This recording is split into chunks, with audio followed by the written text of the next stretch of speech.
এটি জুলাইয়ের পরবর্তী বাংলাদেশ। এখানে এখন এসব সন্ত্রাসগিরি চলবে না। তুলে দাঁড়িয়ে গেছে যে আঙ্কেল আমারে চেক করেন, পুলিশ তাকে চেক করে কিছু না পেয়ে তাকে থাপ্পড় দিয়ে ওখান থেকে বলে যে তুই চলে যা।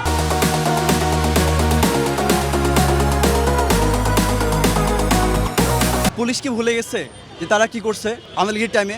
এই কারণে তাদের ড্রেসটা চেঞ্জ করা হয়েছে। একটা সাপের খোলস চেঞ্জ করলে তার সাপ চেঞ্জ হয় না, সাপ চেঞ্জ হয়, সাপ সাপই থাকে। ভাই আমরা লক্ষ্য করেছি কালকে আমাদের এক ডিপার্টমেন্টেরই এক ফ্রেন্ড, সে গিয়েছিল ওখানে, তাকে বিনা কারণে তাকে বলা হয়েছে যে আপনাকে চেক করতে দেন।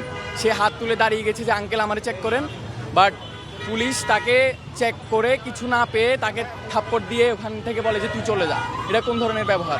এটা একটা গণতান্ত্রিক রাষ্ট্রের কখনোই কাম্য নয়। আমরা এটার দাবি জানাই যে এইসব মব, এসব এখন এটি জুলাইয়ের পরবর্তী বাংলাদেশ। এখানে এখন এসব সন্ত্রাসগিরি চলবে না। এটি পরিহার করে সুন্দর একটি গণতান্ত্রিক রাষ্ট্র ব্যবস্থা আমরা চাই, এটাই আমাদের দাবি। আচ্ছা, আমি একটা কথা বলতে চাই, পুলিশ কি ভুলে গেছে যে তারা কি করছে আওয়ামী লীগের টাইমে? ওদের যে ন্যাংটামু ছিল, এটা কি ওরা ভুলে গেছে? ওদের যাতে ফেসটা আবার চলে আসে, মানুষ যাতে ওদের কথা শোনে, এই কারণে তাদের ড্রেসটা চেঞ্জ করা হয়েছে। একটা সাপের খোলস চেঞ্জ করলে তার সাপ চেঞ্জ হয় না, সাপ চেঞ্জ হয়, সাপ সাপই থাকে। পুলিশ তার পুরাতন আচরণে আবার ফিরে যাইতেছে। এখন চাইতেছি যে অ্যাজ সুন অ্যাজ পসিবল যে পুলিশগুলো এগুলো করছে তাদের ছবি, ভিডিও ফুটেজ সব আছে। এখন ভেতর থেকে কি বলা হয়েছে? ভেতরে বলা হয়েছে যে আমরা তদন্ত করব, যদি দোষী প্রমাণিত হয় তাকে শাস্তি দেবে। এটা কি ভাজনামো করতেছে আমাদের সাথে? ভাজনামো করা হচ্ছে। এটা সেম সেই পুলিশ যে পুলিশটা জুলাই আন্দোলনের আগে টাইমে ছিল, সেম একই পুলিশ।